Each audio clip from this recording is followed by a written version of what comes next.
pada kali ini kita akan ngebahas tentang menerjang kilau emas di mana saat ini ada ketidakpastian. Jadi kita buat judulnya nih kurang lebih menerawang kilau emas di tengah ketidakpastian global. Next.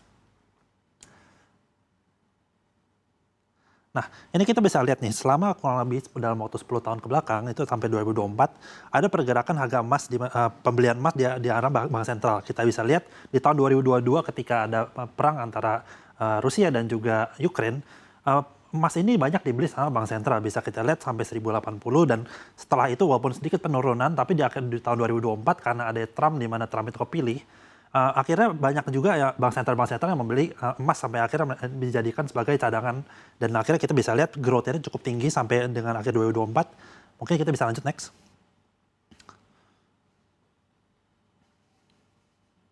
Oke, ini adalah perbandingan emiten-emiten di Indonesia yang punya penjualan emas. Bisa dilihat ada HRTA, ada ARCI, ada emas, ada Antam, ada XAU. XAU itu kita gold biasa, dan jadi itu yang menjadikan landasan benchmark kita. Dan Antam ini mereka punya penjualan terhadap emas, cuman nggak setinggi di atasnya. Kayak misalnya kita emas, untuk emas itu emang dia punya tambang emas yang sekarang lagi dioperasikan. ARCI juga dari segi pendapatan emas itu cukup tinggi, yaitu 90%-an itu ARCI mendapatkan penjualan dari emas. Sementara kalau HRTA itu bisa tinggi banget karena ada kerjasama dengan BSI. Jadi ini kita bisa lihat bahwa di dalam sektor saham ini, dia juga ada sektor emas. Jadi untuk bisa menjadi alternatif investasi lain, kita bisa melakukan investasi pada saham-saham emas ini. Walaupun ada beberapa lagi, cuman ini kurang lebih yang korelasinya cukup tinggi terhadap emas. Next. Nah, ini adalah pergerakan kinerja emas dari tahun 1968. Bisa kita lihat bahwa pada tahun 1968 sampai 1970, terutama di 1970, itu ada krisis di mana ada krisis oil. Dan krisis oil ini akhirnya memancing bahwa harga emas ini bisa melakukan kenaikan cukup signifikan. Karena pada saat itu ada potensial di mana inflasi tetap tinggi, dan juga kita lihat bahwa oil ini kan kalau misalnya pada saat itu adalah energi utama. Nah, dengan ada energi utama ini dan kemudian diembargo sama daerah di Middle East, ini akhirnya ngebuat harga emas tuh makin naik karena depresiasi dari dolar segala macam, dan juga ada potensial krisis di mana pada tahun 1979 ada krisis 1979 ada krisis yang melanda harga emas sampai harga emas tuh bisa naik sampai segini. Ini cukup tinggi, bisa kita lihat di sini. Kemudian pada setelah itu, di mana akhirnya inflasi naik sampai belasan persen, dan juga suku bunga The Fed juga sampai belasan persen, akhirnya memicu crash, dan akhirnya waktu itu Volcker pada saat itu memilih untuk menaikkan suku bunga sampai akhirnya sampai double digit persen, dan akhirnya pada saat itu setelah terjadi saat itu penurunan dari harga dari inflasi dan juga employment rate juga mulai naik sampai akhirnya terjadi lagi di mana harga emas ini mengalami penaikan pada tahun 2000-an. Di tahun 2000-an ini adalah ketika ada financial crisis di mana kita bisa lihat bahwa ada housing bubble pada di subprime mortgage, itu kita lihat. Dan sekarang kita lihat pada tahun 2024 dari 2022 sampai dengan sekarang. Di tahun 2022 ini sebenarnya kalau misalnya kita lihat karena kemarin pertama dipicu oleh perang pertama, dan 2024 ada Trump, dan kita tahu bahwa Trump itu sangat memiliki tarif, dan kita bisa ngeliat nih. Sebenarnya kalau ditarik lagi sebelumnya, di tahun 1920-an itu juga ada di mana Amerika ini memberlakukan tarif untuk terhadap mitra dagang, country mitra dagangnya. Ini kita melihat juga bahwa potensial ini terjadi ke arah sekarang itu udah 5.100. Ini sangat-sangat tinggi. Kenapa? Karena kalau misalnya kita lihat potensial terhadap harga masih naik itu masih akan berlanjut. Karena pertama dari defisit fiskal itu masih terjadi. Bahkan sekarang kenaikan dari debt yang dipunya sama Amerika ketimbang dengan GDP-nya itu udah lumayan makin lebar, dan ini menjadikan suatu alternatif investasi juga. Karena kalau misalnya kita lihat gap yang tadi saya bilang ini cukup mengkhawatirkan, emas ini bisa menjadi safe haven karena tidak ada resiko terhadap fiskal dan juga ada intervensi dari manapun. Jadi ini benar-benar pure nilai aman investasi, dan ini kan base-nya sebenarnya cuma supply dari gold itu sendiri sama dengan likuiditas di pasar totalnya berapa. Kurang lebih begitu. Next.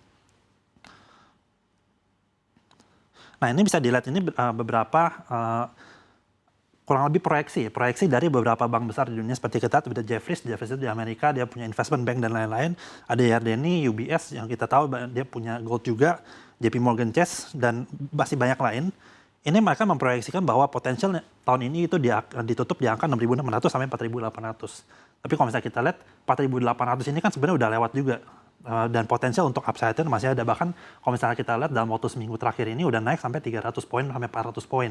Ini kan menunjukkan bahwa potensial untuk bisa sampai 6.600 itu masih potensial terjadi akibat dari defisit fiskal yang masih ada, ditambah juga dengan adanya quantitative easing yang masih akan terjadi di tahun ini sampai dengan nantinya, karena dengan quantitative easing ini diyakini bahwa aset beresiko itu masih tinggi, dan juga ditambah lagi dengan adanya ketidakpastian global dan geopolitik, ini memicu harga emas untuk tetap naik karena bisa dilihat tadi bahwa ada potensial Iran, terus ada potensial dari Rusia juga, ada potensial dari China, dan juga ada potensial dari Taiwan.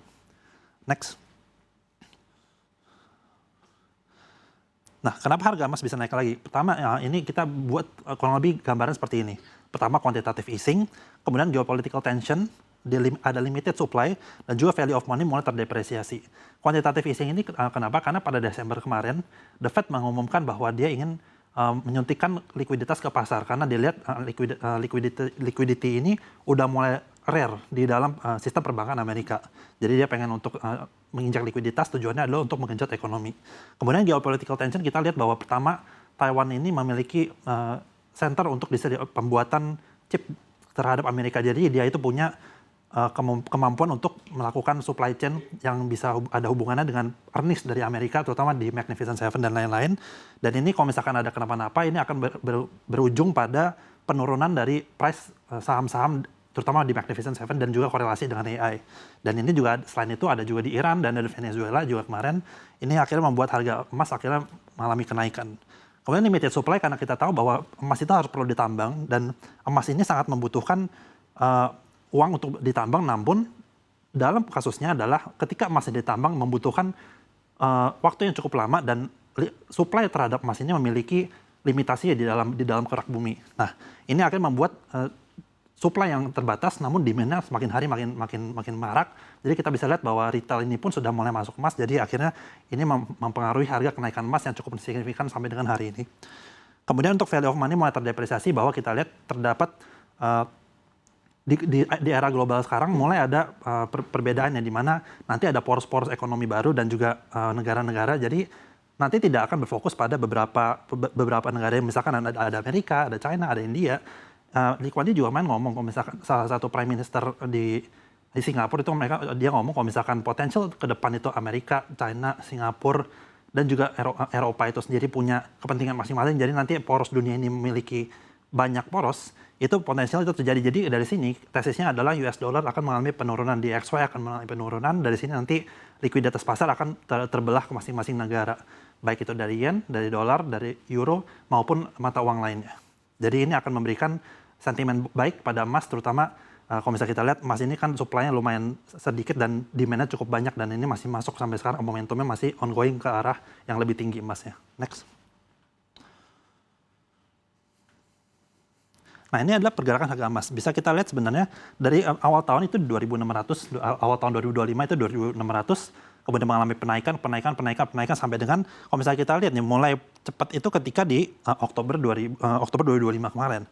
Karena Oktober 2025 kemarin, dalam waktu kurang lebih 2 bulan, itu kita melihat bahwa penaikannya cukup signifikan. Sampai dengan bulan Januari ini, itu udah sampai 5.000.